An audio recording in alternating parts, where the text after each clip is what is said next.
Delphi, Indiana, of course, the place where the Delphi tragedy took place. Two little girls losing their lives on a bridge many years ago. Now, the trial of Richard Allen, the man who's been accused of taking those little girls' lives, coming up very soon. And yeah, there's been a lot of questions though. Is he really the man?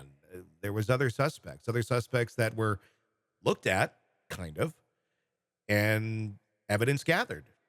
But then that evidence went away, disappeared, gone, deleted, taped over. What was in those interviews? What was that evidence? And how much of an impact would it have truly on bringing justice to those two little girls? Joining me to discuss, Robin Dreeke, retired FBI special agent.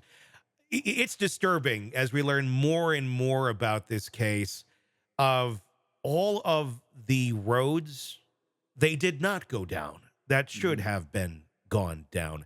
Elvis Fields being one of those individuals who was brought up early, who even made admissions to his sister. He did this, even talked about the crime scene in ways that he shouldn't have known about. Uh, but they didn't look at him much further. They didn't want to go down the Odinist route, even though they had investigators going down that route. What's your thoughts on this? It was really interesting on the stand the other day when one of the former officers on the case started talking about what they were exploring initially, but never got very far on it. Yeah, I'm thinking a few things on this one. It's really it remains as complicated and convoluted as it's ever been. I What the public is also seeing here is how the system generally works. And just because boy, it's really interesting. In my world in the FBI, it's a partnership basically with the prosecutor. Hmm.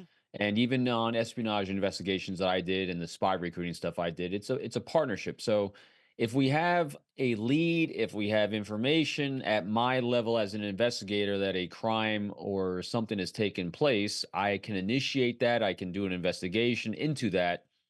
But ultimately, I have to bring that to a prosecutor that's going to bring it to court. Hmm. And so then it's up to the prosecutor as to kind of direct the investigation so that they have enough confidence they can bring it to trial and win. Hmm. And so it's always kind of this give and take of this partnership between the two. And so in this case, for some reason, the prosecution didn't want to look at anyone else.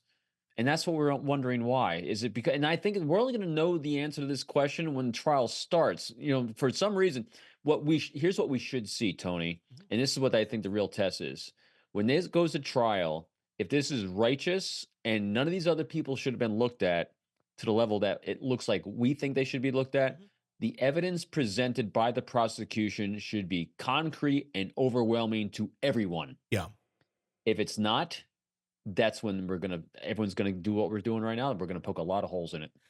And I'm wondering, are we going to see that? I guess anything is possible. It just Anything's seems by possible. the amount of missteps that they've had that Mhm. I mean, we're walking into this with not a lot of faith that they did handle it correctly, that they didn't go down those roads for a reason. You know, if you already have it, everything's over here. I get it. Don't explore those roads if you really have that concrete case. But I don't know that they do.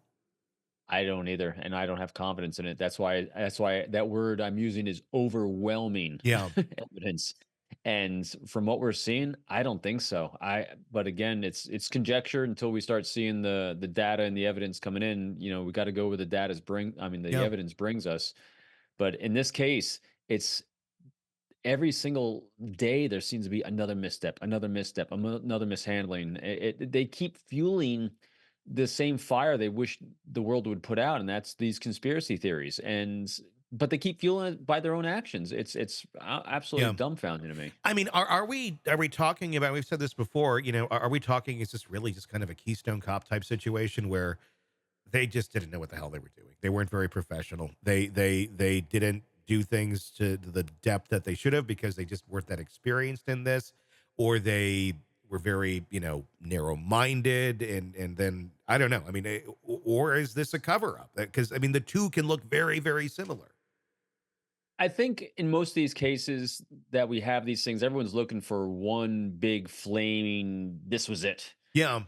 but Very rarely it's one big flaming thing. Usually it's like all the things we're mentioning, it is all of it. It's a little bit of this, little bit of this, little bit of this, little bit of this. And when you have this little bit of everything, it erodes at the base Mhm. of trust and confidence. And I think that's exactly what happened. Do I think there's a little bit to be said about the Odinist theory? Yeah, I do. Mhm. Is it the main drive? Eh. Do we think there's definitely Keystone Cop handling of the investigation, especially early on? Yeah. Yes. Is it the entire reason why it's all falling apart? Probably not. It's all these little things here and there that just erode that base of trust that we are looking for in our institutions, in our legal system, that I think have really undermined their entire position. I mean, it's almost like, covering up graffiti on a wall or something with like Right. paint. That's a great analogy. It's like it's there. Here's what initially happened. We went around and spray painted. We said, "This is the guy. This is what it is." And then they were like, "Oh, let's put a new coat of paint over this." That paint may peel off someday, and you're going to find the graffiti again. It's still going to be there. There's only so much you can cover it up with. That's going to truly hide what happened. Hey, it's Tony Brueski. If you like the podcast, be sure to like, subscribe, and press that bell so you don't miss any of our updates on the cases we're following for you right here at the Hidden Killers podcast from True Crime Today. And thanks